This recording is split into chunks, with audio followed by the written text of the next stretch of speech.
Dr. AG, yes, I'm here. Why would I be here? I'm not listening to today's schedule bulletin. I have not approved it, I'm still on break. I'll head over once I'm done. Hey, your mom tried to catch you before you got to work this morning. What time are you getting off today? I'm not sure why. She's needing to meet up with Miss Francine at the Bingo Hall in Fairfax. Fairfax, it's 30-minute drive. What happened to being on a facility? Yeah, I know, but that's a little too far to her. That's a little too far out for her so late in the evening. You safety concerns for me as well. Well, I was thinking more along the lines of unnecessary time and gas wasted. Wouldn't it just be easier to suggest Miss Francine travel to Glenda's facility on her bingo night? Plus, I have an unusual amount of patient assignments today, so me taking her is just a definite no-go. Just think a little change of scenery would be good for mom. You know, better yet, I'll take her. Just move a few things around, gas up the car, and head out that way. Oh, incoming call, got it, John. Oh, Dr. AG, there you are. We've been paging you. I'm sorry? I got the pages, I'm here now. Room 434. Here's a recent transfer from ER. I can't examine this now, I'm headed to see another patient. Wait. Female, 86, Livingston, Lenora, suffered a fall. Head trauma, MRI results pending.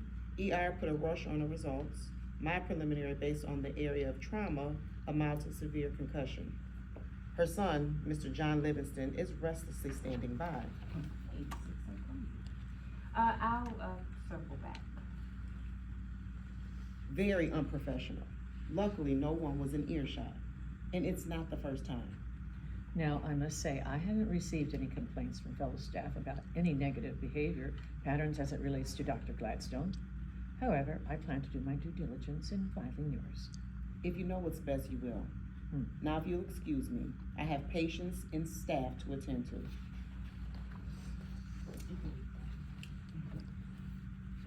Hey, quick update. Mom, insisted on riding back from Bingo with Miss Francine. I'll double check with Miss Francine to make sure it's okay with dropping her back off. Doc, y'all gonna have to explain this, but like for real. Excuse me? Y'all killed my mama.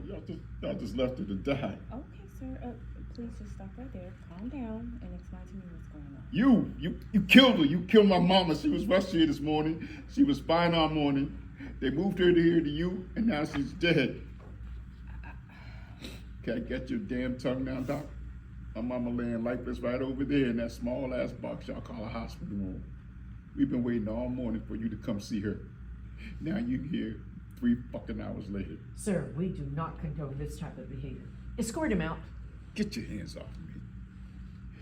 I ain't got nowhere I ain't going no damn way without my mama. T, let's go. We just sit for mama things. Grab daddy. I'll be back. And when I come back, I'm bringing my attorney and the local news station. You wanna fuck over the Livingstons, huh? Yeah, huh? You gonna get yours. See, you gonna see, Doc, all you motherfuckers gonna see. Come on, Papa. Well, that escalated fast. Did I miss it? It appears your patient in 434 coded. Several resuscitation attempts. She checked out about 30 minutes before you showed up. We need to get that bed restored pronto, haul that body out, and page housekeeping. Now, I'm not sure what all the "you killed my mama" speech was all about, but whatever it is, of course, we'll cover you. ER sent her MRI scans to the lab. It'll take roughly a week or so for accurate results. Patients are so quick to blame the hospital, not realizing protocol. The bulk of her job is waiting on other people. And honestly, they don't even look like the type that could afford a goddamn paralegal so much as an attorney. Well, I'm about to head out. Dot your I's, cross your T's. Grab final vitals and patient wrap-up from the attending nurse. Order their certificate. Seal everything and slip it underneath my door. I'll grab signatures and package everything for MedRec by EOD tomorrow. I'll have clearance of your time. Everything okay? Yeah, just Glenda calling again. Glenda? Monday. She okay? She's fine. It's just me, just have to deal with the constant headache. Care to talk about it? It's never ending drama. There aren't too many ways to say this, but between my mother and my husband Taj, life is just fucking complicated. Well, based on your facial expression, I figured something was off. My mother was diagnosed with dementia about 3 years ago. Before her diagnosis, her and I had a volatile relationship. The day I turned 18, I packed my suitcase and I moved as far away as I could. Got married my sophomore year of college, finished school, and focused on my amazing career. And for once, I felt complete. I felt that I had escaped all the complicated shit of my past. And my therapist at the time, she managed to convince me that although I may have physically escaped, emotionally I was running around a pilot. If at any moment I start to make you feel like the Lord fix my life, please stop me. I can't believe you. Please continue. Your shrink said that you were on emotional autopilot. Yeah, she convinced me to write a detailed letter to my mom, vomiting up, as she called it, all of my emotions. And when I finished my letter, she suggested I mail it certified to my mom. I was not convinced at all, so I told her I would sleep on it. I mentioned it to Todd and got his thoughts on it, and he agreed it would be a step in a good direction to possibly repair our relationship. So I wrote the damn letter, mailed it off, and held my breath for about 3 months. I never got a response from her. Soon after, I fired my therapist, citing the fact that I felt like that it pushed me 10 steps back emotionally. I sat with that feeling for months until I got a letter in the mail. Someone named Patrick called who explained he was my mom's neighbor, and as of late was helping her sort through things each day because of her illness.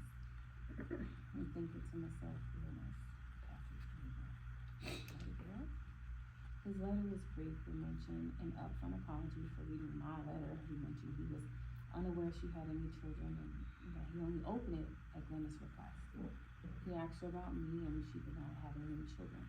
Long story short, Taj and I, we jumped in the car and rode back to my hometown, only to find out my mom was diagnosed. So, not only did she not know who I was, she was incapable of understanding all the hurt I explicitly laid out in my letter. It was just another piece of paper. So I thank Patrick for at least writing back. Without him, I would have never known Gwen's condition. Taj and I, we spent the entire weekend packing her up and bringing her back with us. I know it shouldn't be, but every other interaction with her has been triggering, like reopening a wound. Like, why am I burdened with the task of looking out for the well-being of a heartless parent that just found it very easy to neglect me? You know? At any rate, I switched her prescription from donepezil to methadone, and which has strengthened her cognitive skills tremendously. She can at least identify me as her daughter and Taj's son, as she called him. You know, Dee, some days I wish that Patrick never wrote that letter. I would have been better off thinking she was the same old self-centered feelings manipulative human being who wished she never bore children. And those are her words, not mine. She'll never confess to the type of woman she was, and I'll just never get that apology. Have you seen Dr. Bledsoe? Excuse me? Dr. Bledsoe, have you seen him? We need a doctor to report to surgery staff. I'm on break. Dr. G, it's urgent. Dr. Alvarez says he can use a hand. Dr. Bledsoe is already in neonatal with the hemorrhaging patient. Of course he could. 2 severe crash injuries. 1 dead on arrival. One of the 2 injured is a male suspected of DUI with excessive lacerations to his face. Female injured is being rushed to surgery with a broken collarbone and tailbone. Her vitals are fluctuating. Alvarez suspects internal bleeding. What should I tell Dr. Alvarez? That I'm coming after I clean the goddamn mug. Surgery patient's last name, first name, age, gender, arrival time. John Livingston.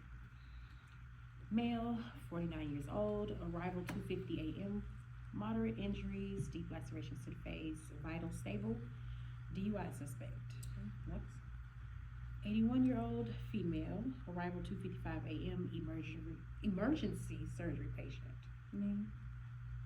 Oh, sorry, Francine Walters.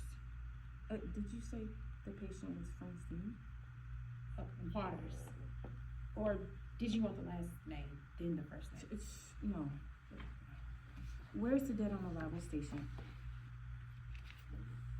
At T8. Female, 85 years old, crash victim, DOA. Arrival time 3:04 a.m. Death pronounced at 2:59 a.m. Her name is. Name? Dr. A.G.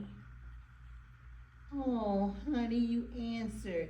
I couldn't sleep, so I thought I would call to give you some great news. Your mama wanted bingo tonight. Can you believe that? My first time. I told Sonny all about it when he picked me up. He seems to think it's beginner's luck, but this old gal still got his sweetie. Oh, and honey, there was a cash prize.